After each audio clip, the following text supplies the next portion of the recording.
the powers to be are talking about flattening the curve and getting back to work and opening the country, and you really need a pedicure. Like, my feet, they jugged up. I did it myself. They jugged up. But anyway, that's another story. Um, I want to welcome you guys to the show tonight. Um, I guess, like I said, we're talking about flattening of the curve. We're talking about prepping for what comes next, whatever this is going to be. I'm amazed, but I'm not surprised how we as a country overall have pulled together. Despite, you know, parties politicizing the coronavirus, we've been there for each other pretty much. I know that because I showed you guys my injuries, and going into the store, I was kind of keeping the weight off my legs. So I was walking with a cane, and it was amazing how white people, black people, women, men opened the door and held a door for me and this sort of thing. So it did my heart good. It wasn't about whether I was black or white. It wasn't about whether I was Republican or Democrat or independent or anything like that. It was they saw somebody had a need and they satisfied that need, and that was opening the door. So, and it's funny because I think that's where we are. But these so-called public servants are hell-bent on pitting us against each other. So as we prepare for this, what I call the new normal, AC, after Corona, we yearn to get out. We want to mourn our deceased. We want to celebrate life. We want to get to see loved ones both near and far. But as I do this, I'll offer you my experience as an administrator with a master's in public administration and a master's in as a radiology physician's assistant. So being an administrator, I have a triple concentration, and I'm not bragging on myself. I did what I did in honor of my parents. But one of my concentrations is in strategic management and planning. The other is in leadership. The other is in healthcare finance. So I kind of cover the gambit as far as business is concerned and science is concerned. And I try to offer this up. I try to make sense of this virus by offering you epidemiology stats. I was the first to do that before CNN started doing it on a nightly basis.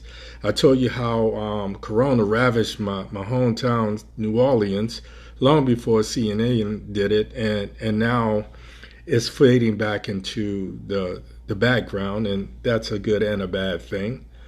I explained, though this virus is deadly, it attacks less than 1% of the population. And it's most deadly to those people that are susceptible by having either what you call underlying conditions or pre-existing conditions. I analyzed the information, and I told you all of this, and I was the first to say that it was our lifestyle as black people that was detrimental to us fighting off this virus, and a lot of people didn't want to hear that. The thing with being first, sometimes it's an unpopular position. But when something needs to be said, a leader makes the tough call. You understand? I've always been thrust in a leadership position because I see things. I have a insight. Maybe that's a gift, but it is what it is. I do all of what I do because I have the education, I have a skill set, and I have the experience in healthcare and public policy to do so. I saw a need, and I knew it had to be done. Like Martin Luther King said, if not me, then who? In the midst of all of this madness, I reminded you that we have a big battle ahead. We have to sift through the wannabes and support somebody who can beat Trump, because at the end of this, We can't be saddled with Mitch and Don for another 4 years, you know.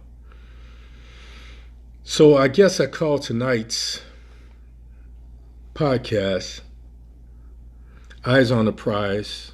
Let's beat 45. But first we have to get through Corona. Opening the economy, opening the economy, opening the economy. It's funny.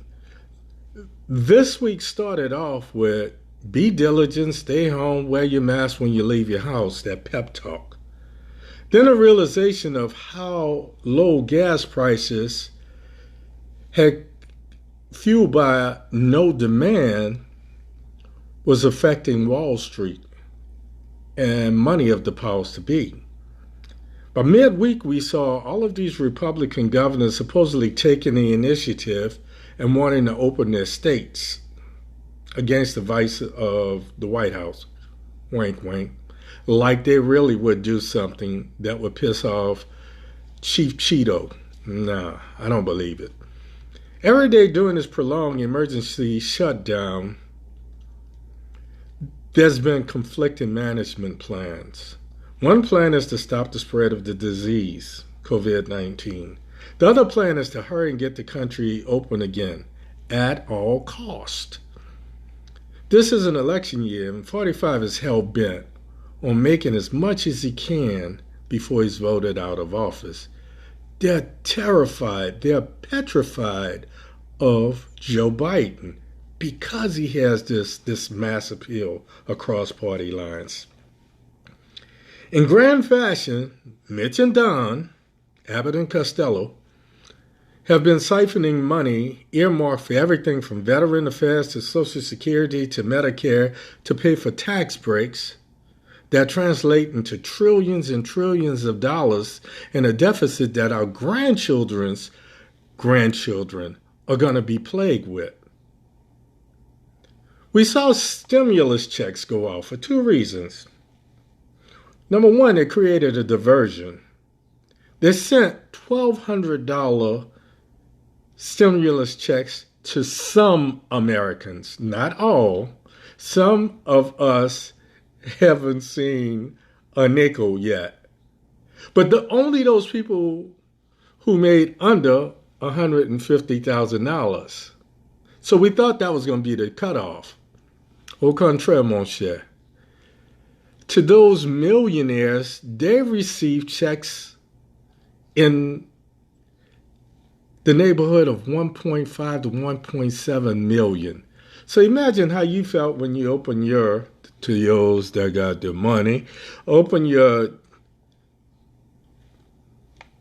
bank account, and you say, wow, I'm $1,200 richer. And my name is J. Paul Ghetto. I'm one of those millionaires that we speak of. And I opened my bank book and I said, wow, I'm $1.75 million richer. It's a distraction. The other reason they did it, and the only reason they gave this money to the poor people, because they couldn't give the money, they just couldn't now give the money to the rich people. So they made it look like they were doing something to help you pay your bills. But they know, number two,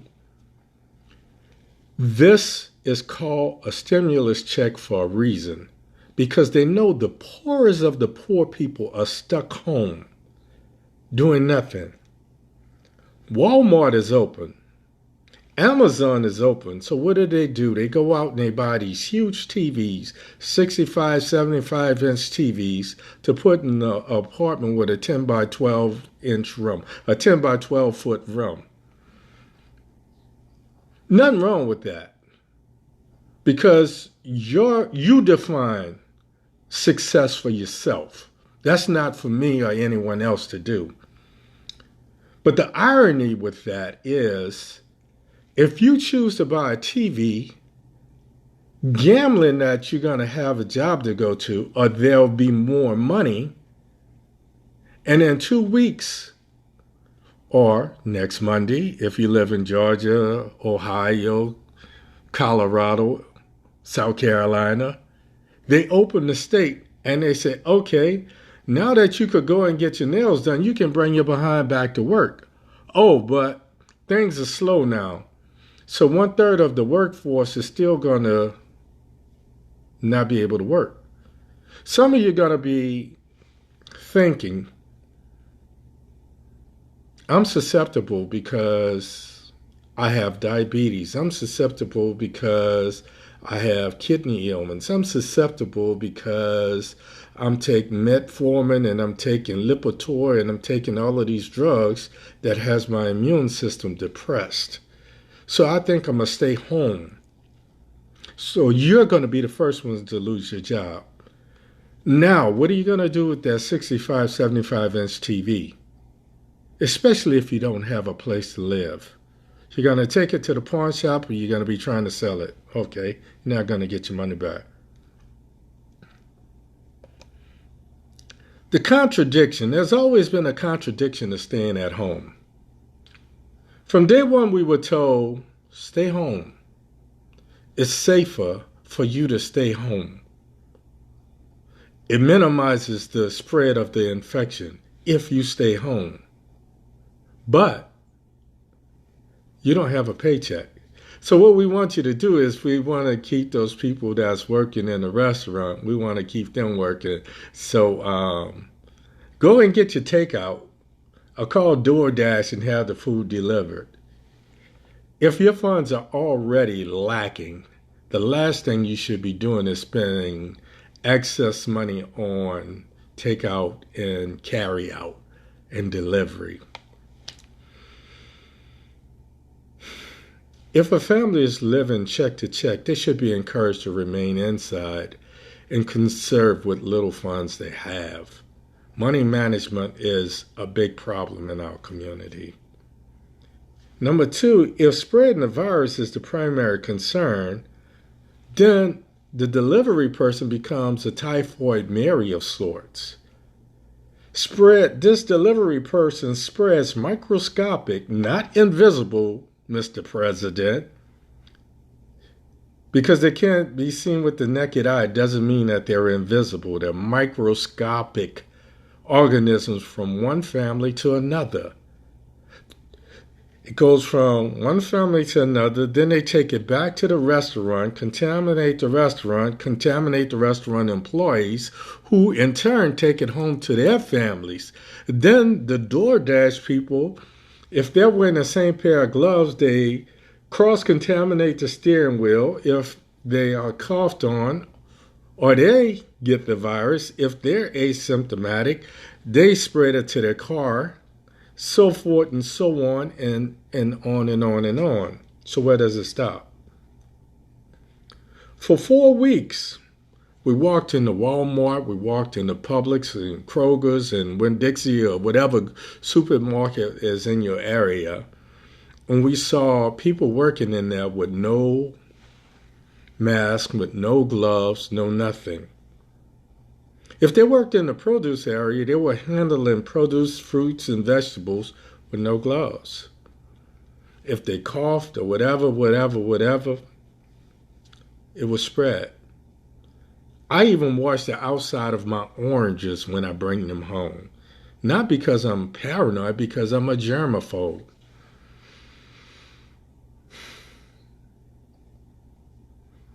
Customers come into the store wearing gloves.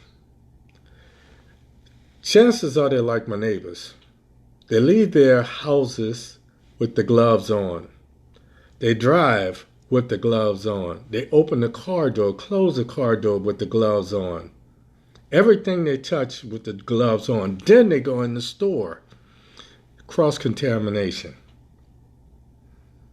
To those people that's wearing the handkerchiefs around their face, they have no idea how ineffective their so-called masks were. All it did was catch, it supposedly prevented them from catching COVID-19. It was more than likely prevented them from spreading it. So in other words, you could breathe it in, but it makes it harder to blow it out, because if you sneeze, that handkerchief or that bandana catches it. But no government official told him anything to the contrary. Then we start hearing about the flattening of the curve. Late last Thursday and Friday, all we heard was the curve is flattening and the number of cases is starting to go down and the peak numbers and the this and the that. The problem is we were at the end of peak week. Peak week was that 2-week period where we're going to start to see new infections of those people that caught the virus and have yet to start exhibiting symptoms. So we expected to see another little rise. But they convinced you that there was a flattening of the curve. Why? Because they wanted to get the government, they wanted to get the country open again. Nobody talked about new cases presenting at the end of peak week, but we started to see it over the weekend in several places, including Florida. Nobody talked about the people who will be asymptomatically ill, but carriers of COVID-19, but they're there. Here's what they did talk about: voting versus protesting. Now, a couple weeks ago, I gave a big shout out to the people of Wisconsin because despite all that's going on with COVID-19 and Corona, they went out to the polls to make sure that their voices were heard. Wisconsin is a blue state, okay? On the other hand, in states like Ohio and North Carolina and South Carolina and some of these other places, we saw open protests. People crowded together on the steps of the Capitol and here, there, and everywhere, protesting to get the country open again. None of them were wearing masks. A lot of them were carrying rifles. Okay, but that's a whole nother conversation. Allegedly, 19 people in Wisconsin tested positive for COVID-19. But we heard no stats on any of all of these protesters around the country, okay? Somehow, 3 Charlotte policemen tested positive after working these protests, but no protesters were infected. So, opening the government, let's talk about that for a minute. It's going to happen. You and I have nothing to say about it. If Kemp and some of these other governors decide, and DeSantis and some of these guys, and they're even talking about how they can start to open the theme parks here in Orlando. Go figure. But what we have to look at, what we were supposed to look at, scientists and Dr. Falchi tells us that government can't dictate opening the government. Science has to. The virus is going to tell us when. So here are the numbers. This is from 4 o'clock today. There are 2,682,225 cases worldwide of corona. Over 850,000 of those cases are right here in the US of A. That's 32%, which roughly means that 1 out of every 3 cases of coronavirus is here. On top of that, there are 333 cases, deaths worldwide. Over 47,000 of those cases, or 25%, are here in the USA, which means 1 out of every 4 people that die lives here in the U.S. Even more alarming, if you have some melanin in your skin, 41% of those that die here in the United States are black. But despite these alarming numbers, the focus has shifted to getting the country open again. Why? Because of what we previously discussed. Gas prices. They were producing 1 million gallons of gas a day. And now we have surplus on top of surplus on top of surplus. It's not the surplus that's the problem. The problem is the price of crude oil per barrel has fell through the floor and affected those people with oil interests. So we have to get you folks to go on somewhere so that you will start driving your car and burning gas. Then we can jack the price of gas up again. Okay. Moscow Mitch was the drum major for the economic stimulus, but when some of the states, unlike corporations says we need help, they put together a stimulus package to help them. So big corporations have relationships with banks and they got their money, just like some of you guys got your money before I got mine. So I'm like the small business owner. I'm holding out, hoping that I can qualify for some of these small business loans. When the states stepped in and said, well, you know what, we're drowning as well, Moscow Mitch said, well, let them bankrupt, let them file bankruptcy. So it's okay to save a corporation, but it's not okay to save a state simply because its color might be blue. States like Georgia, Texas, South Carolina, Colorado, Ohio, they want to open as soon as Monday. But the problem is the businesses that they're opening are like gyms, salons, hair salons, barbershops, massage parlors, go figure, tattoo shops, and bowling alleys. So I'm going to say this to you. If you know that you or somebody close to you is susceptible, if you know that you're type 2 diabetic, if you know you have any type of heart ailment, or your mother, your father, or you have any child with asthma or COPD or any of these type of ailments, and you take your happy behind to get your nails done, as much as I like having a pedicure, I'm going to keep my behind home. You deserve to die because you're going to mess around and you might live, but I promise you, you're going to take this virus to someone that you care about and they won't be as lucky. People, do yourself a favor. Stay your behind home.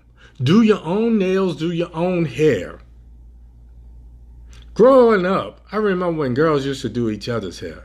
I remember when my moms and my sisters used to do each other's hair. They only stopped doing their own hair when my sister-in-law became a cosmetologist, a licensed cosmetologist. So they started going to the beauty parlor to support her.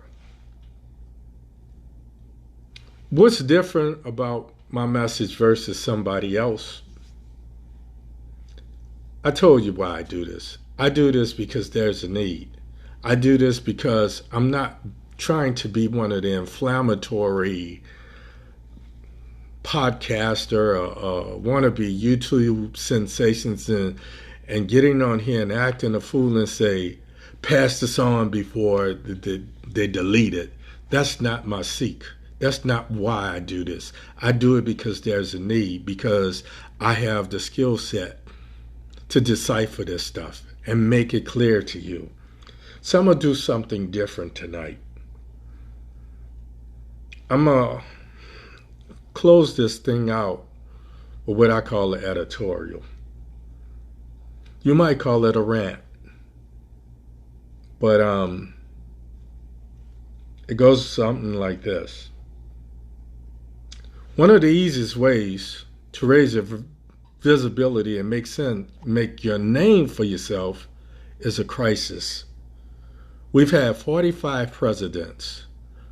Those that are most memorable had some type of crisis or event that happened during their administration that either made them famous or infamous. Politically, we saw people like FDR, Franklin Delano Roosevelt, who led the country through the Great Depression. We saw Kennedy take the country to the moon and lead the country through the Cuban Missile Crisis and avert a nuclear war with Russia. Nowadays, there aren't enough crises for people to make a name for themselves. We no longer have military heroes like Eisenhower or Colin Powell. Though we're headed into the brink of another recession, it will not be managed the way President Obama led us through the recession of 2008. Today's politician seems to be more concerned with cameras and fame than quietly governing and leading. The election of Trump lowered the bar so far for president where everyone feels like if he did it, then I can do it. So now the qualifications for president is no longer being able to be a dedicated public servant. It's about being persuasive and popular. Every politician has an ego, as does every administrator or businessman with a vision for the organization that they lead. What seems to be lacking more and more is a sincere calling for leading by example and a fiduciary responsibility. By that I mean being an administrator, whether it's in government, whether it's a mayor, a governor, or a senator, or a president.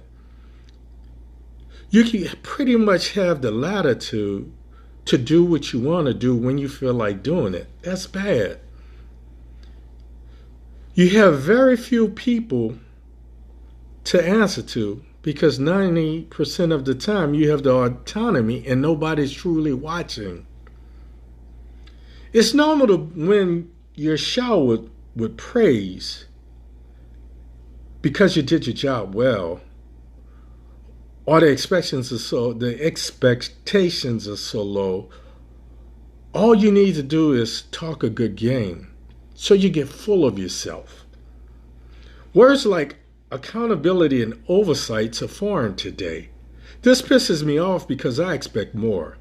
My parents taught me, if you say you're going to do a job, do it better than they expect you to do it. Then I learned in college that was called exceeding a customer's expectations. My parents taught me that if I didn't need anyone, let me back up. My parents taught me that I didn't need anyone to check up on me. My word was my bond. So saying that I would do something meant I held myself responsible. I knew when I did my best, even if no one else knew. Then I learned in college that was called accountability.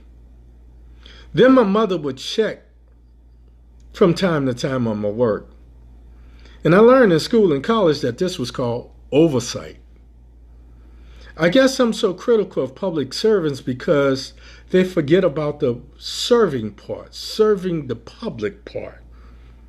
I get angry when I try to educate others to see what I see, and they accept politicians' bad behaviors with excuses like, at least he's better than, or 45 does it. In high school, I had a counselor, Mrs. Zenobia Stewart. She used to say, Baptiste, when you don't do your best, the only person that you cheat is yourself. And, I remember her name because even though she didn't know I was listening, I was listening. So as I sign off, I want to pose a question to you. But before I do that, I brought up my discontent with Andrew Cuomo. And one of my friends asked me, he said, what's your problem with Cuomo? At least he's the voice of reason to Trump. I say the more he talks, the more he sounds like Trump. So this is how I see it. And this is why it's a problem to me. And I want you to think about this for a minute. The Republicans are solidified in their rally. They've closed their wagons around Trump. Because of this national emergency, Biden can campaign. But Trump turns his briefing into a quasi-appeal to his base. Bernie's supporters are still impressionable and a little pissed off, so they can be swayed. Biden has already demonstrated mass appeal across the party lines. So if we are to defeat Trump in November, we need to rally behind Biden and develop a strong blue ticket that can not only take the White House, but can take back the Senate and maintain the majority in the House. Cuomo has proved to be self-serving, ambitious, and a wannabe with White House aspirations. Why do I say that? Because as I said before, he's sitting on TV. There are 49 other governors with specific needs. As we've already demonstrated, one in every third person getting this virus is going to be right here in the United States. They're not all going to be in New York. So give other people a chance to talk about their needs. There's some people out there that can help if they're called to help. Stop hogging the camera. In the back of their minds, some of these Bernie supporters or some of these people that haven't totally embraced the Joe Biden, they're saying, well, Cuomo could be a nice alternative. Cuomo cannot beat Trump. Cuomo cannot beat Trump. As a matter of fact, what made Cuomo popular is Trump says, well, Andrew sounds like he should be the candidate. Why? Because it's easier for him to beat Andrew than it is for him to beat Joe. Joe has connections on the Hill. Joe has connections around the world. Joe has connections that are Democratic, Republican, and Independent. Joe can call on that 46% of registered voters that didn't vote last time because they were fed up. Get them to the vote and get this idiot out of the White House. So, as I close out tonight, take two things from me. First of all, let's start rallying behind Trump. Paying attention? Somebody should have corrected me. I feel like the old preacher. I said something wrong to see if you guys were paying attention. Somebody would throw up a red flag. We should be rallying behind Biden. I said Trump the first time to see who was paying attention. I know you guys are tired, so let me not play games. We should be rallying behind Biden. We need to develop a strong ticket across the board that can take this country back, so that we don't have to worry about our Medicare, and those folks that are starting to get older don't have to worry about their Social Security, and those folks that have pre-existing conditions don't have to worry about being able to qualify for insurance, and so forth and so on. So we need to develop a strong blue ticket, and how we do that, it starts with Joe Biden. The other thing we need to do, stay your behind home. If the only places that's open is the nail salon, the beauty parlor, the barber shop, the tattoo parlor, the massage parlor, and the bowling alley, if you want to get out so bad that you're willing to risk going into a restaurant and having that one vent blow someone else's chew into your face, and you inhale it, and it stays lodged in your nasal cavity for 2 weeks before it moves into your chest. If you want to take that chance, then you know what? As cold as it sounds, you deserve whatever you get. Folks, exercise some patience, exercise better judgment. It makes me angry when people say, well, God is in control. God gave you the sense of choice, the power of choice. And with that choice comes control. What you do with that control is on you. Only you can control whether you get in the car and go and get your hair cut or whether you stay your behind at home. So with that, I want to thank you guys for tuning in tonight. I'm sorry I came down hard. No, I'm not. I'm sorry that I came down preachy. I'm not a preacher. I don't have the patience to be a politician. I am who I am, and I want to thank you for letting me be myself. I want to thank you for tuning in every week to see what I have to say, to hear what I have to say. I got something to say, so it must be true. With that, as always important, I want to love, peace, and I'm out of here. I'll see you next week.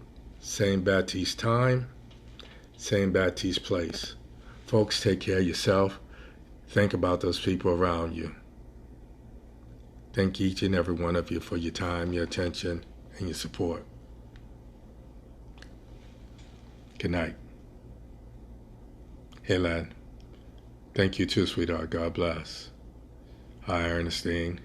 Glenda. Mr. Falchi. I don't know if you come on ça va or what, huh? Ça va? Ça va bien. Miss Barrow, what's going on? Hey, Sandra.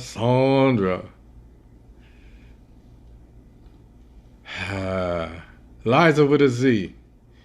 Miss Smith, what's going on, Beverly?